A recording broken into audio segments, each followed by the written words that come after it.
ગુજરાતમાં છેલ્લા કેટલાક દિવસોથી બોમ્બ ધમકીઓનો સિલસિલો સતત વધતો જોવા મળી રહ્યો છે।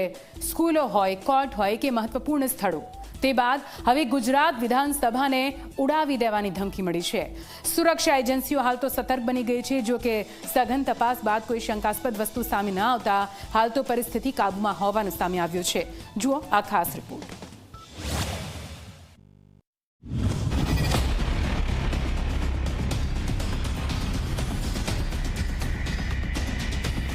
રાજ્યની સૌથી મહત્વપૂર્ણ સંસ્થા ગણાતી ગુજરાત વિધાનસભામાં હાલ સત્ર ચાલી રહ્યું છે, ત્યારે જ બોમ્બથી ઉડાવી દેવાની ધમકી મળતા તંત્રમાં ચકચાર મચી ગઈ।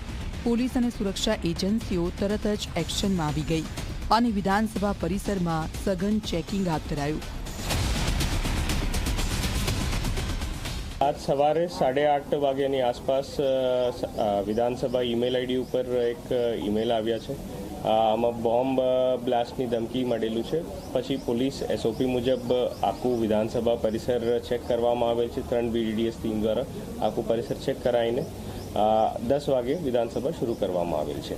જો ઈમેલ આવ્યા છે એની વિરુદ્ધ ગુના દાખલ કરવામાં આવશે અને તપાસ કરીને આગળ તપાસ થશે। બોમ્બ સ્ક્વોડ અને ડોગ સ્ક્વોડની ટીમોએ સમગ્ર વિસ્તારની તપાસ કરી। પોલીસના ઉચ્ચ અધિકારીઓએ સ્થળ પર પહોંચીને નિરીક્ષણ કર્યું। જો કે તપાસ દરમિયાન કોઈ પણ શંકાસ્પદ વસ્તુ ન મળતા સૌએ રાહતનો શ્વાસ લીધો। કાંઈ અમે તો જોતા જ નથી કે આ થ્રેડ આપવાવાળા છે, છીછોરા પણ કરવાવાળા લોકો છે અને ધમકી આપનારા લોકો છે ને કે હવે એવું કામ કરે જ નહીં। આ હું તો માનતો જ નથી અને ઈશ્વરે જે દિવસે લખ્યો હશે મોત આવવાની છે એમાં કંઈ છે નહીં, પણ છતાં પણ હું માનું છું કે અમારા મુખ્યમંત્રી સાહેબ હર્ષભાઈ આ બધા છે ને આ સાયબર ક્રાઇમમાં કંઈ અને આ બધાને ખોદીને કાઢશે, જમીનમાં છે તોય કાઢશે અને પતોય નહીં લાગે એ માણાનો। કાંઈ બીવાવાળા આપણે થોડી છીએ ભાઈ, બીવરવા માંગતો હોય, આમ બીવાનું કાંઈ હોતું નથી। ધમકીના પગલે વિધાનસભામાં સુરક્ષા વધુ કડક બનાવવામાં આવી। પ્રશ્નોત્તરી કાળ દરમિયાન મુલાકાતીઓને પ્રવેશ પર પ્રતિબંધ મૂકવામાં આવ્યો હતો। ધારાસભ્યો પણ આ મામલે એક સૂરે કહી રહ્યા છે કે આવી ધમકીઓથી રાજ્ય ડરવાનું નથી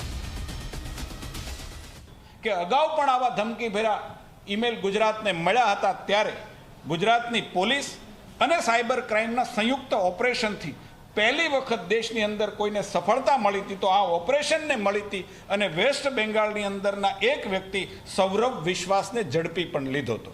એટલે આ ખૂબ જ ગંભીર સંવેદનશીલ બાબત કહેવાય। ગુજરાતની વિધાનસભાને પણ જો બોમ્બની ધમકીઓ મળે તો એ મને એવું લાગે છે કે અત્યંત ગંભીર બાબત છે। એની ઉપર સરકારે કડક પગલાં લઈ અને જે કોઈ આવારા તત્વોએ આવું કામ કર્યું હોય અથવા તો ખરેખર કોઈ આતંકવાદી સંગઠનો આની અંદર જોડાયેલા હોય તો તાત્કાલિક એની ઉપર પગલાં લઈ અને બીજી વાર કોઈ આવી ખોટી ધમકીઓ મારવાની હિંમત ન કરે એવું કામ કરવું જોઈએ। આ સમગ્ર મામલે નાયબ મુખ્યમંત્રી હર્ષ સંઘવીએ પોલીસના ઉચ્ચ અધિકારીઓ સાથે હાઈ લેવલ બેઠક બોલાવી, જેમાં બોમ્બ થ્રેટ મેલ અંગે ગંભીર ચર્ચા કરવામાં આવી।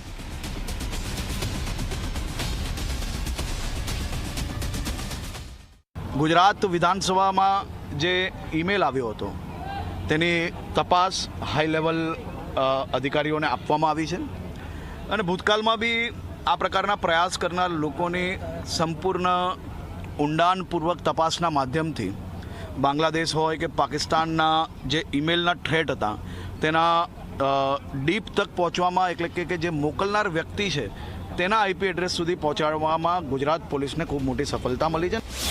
રાજ્યના પોલીસ વડા KLN રાવે પણ જણાવ્યું કે તપાસ તેજ ગતિએ ચાલી રહી છે અને ટૂંક સમયમાં આરોપીઓને ઝડપી પાડવામાં આવશે।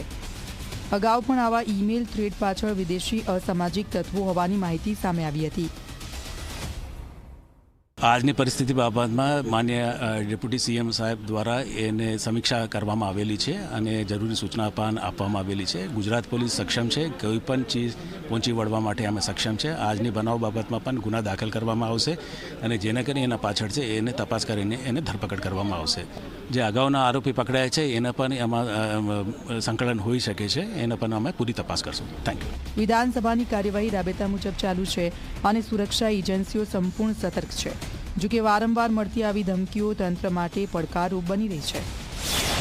હવે જોવાનું એ રહ્યું કે આ ધમકીઓ પાછળ કોણ છે અને ક્યાં સુધી આરોપીઓ પોલીસની ઝપેટમાં આવે છે। Bureau report, Zee media.